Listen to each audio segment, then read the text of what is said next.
But by avoiding contentious factionism, you have created a strong movement. And I will confess to you that I was skeptical when Bob McChesney and John Nichols first raised with me the issue of media consolidation a few years ago. I was sympathetic but skeptical. The challenge of actually doing something about this issue beyond simply bemoaning its impact on democracy was daunting. How could we hope to come up with an effective response to an inexorable force? It seemed inexorable because all over the previous decades, a series of mega media mergers have swept the country, each deal bigger than the last.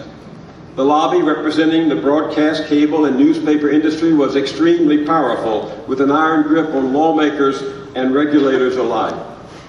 Both parties bowed to their will when the Republican Congress passed and President Clinton signed the Telecommunications Act of 1996. That monstrous assault on democracy with malignant consequences for journalism was nothing but a welfare giveaway to the largest, richest, and most powerful media conglomeration in the world.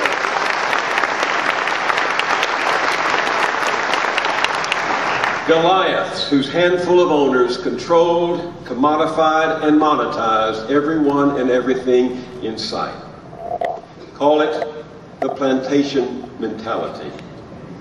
That's what struck me as I flew into Memphis for this evening, for this gathering.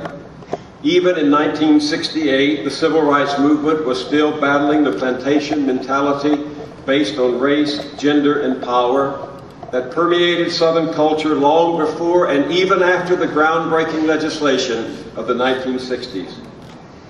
When Martin Luther King came to Memphis to join the strike of garbage workers in 1968, the cry from every striker's heart, "I am a man," voiced the long-suppressed outrage of people whose rights were still being trampled by an ownership class that had arranged the world for its own benefit.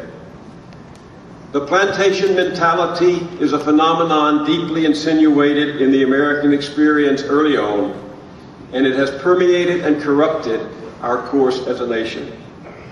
The journalist of the American Revolution, Thomas Paine, envisioned the new republic as a community of occupations prospering by the aid with which each receives from the other and from the whole. But that vision was repeatedly betrayed, so that less than a century after Thomas Paine's death, Theodore Roosevelt, bolting a Republican Party whose bosses had stolen the nomination from him, declared, "It is not to be wondered at that our opponents have been very bitter. For the lineup in this crisis is one that cuts deep to the foundations of democracy. Our democracy," he said, "is now put to a vital test, for the conflict is between human rights on the one side and on the other special privilege asserted as property rights. The parting of the ways has come." Today, 100 years after Teddy Roosevelt's death, those words ring just as true. America is socially divided and politically benighted.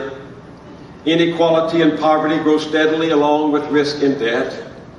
Too many working families cannot make ends meet with two people working, let alone if one stays home to care for children or aging parents. Young people without privilege and wealth struggle to get a footing. Seniors enjoy less security for a lifetime's work. We are racially segregated today in every meaningful sense except for the letter of the law. And the survivors of segregation and immigration toil for pennies on the dollar compared to those they serve. None of this is accidental. Nobel laureate economist Robert Solow, not known for extreme political statements, characterizes what is happening as nothing less than elite plunder, the redistribution of wealth in favor of the wealthy and of power in favor of the powerful.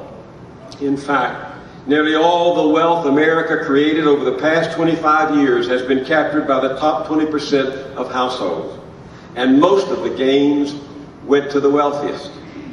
The top 1% of households captured more than 50% of all the gains in financial wealth, and these households now hold more than twice the share their predecessors held on the eve of the American Revolution. the anti-federalist warning that government naturally works to fortify the conspiracies of the rich proved prophetic. It's the truth today. And America confronts a choice between two fundamentally different economic visions.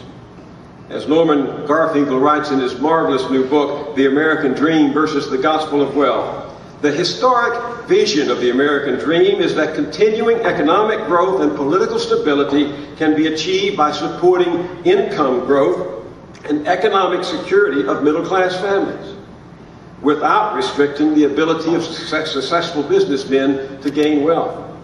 The counter-belief is that providing maximum financial rewards to the most successful is the way to maintain high economic growth. The choice cannot be avoided. What kind of economy do we seek, and what kind of nation do we wish to be?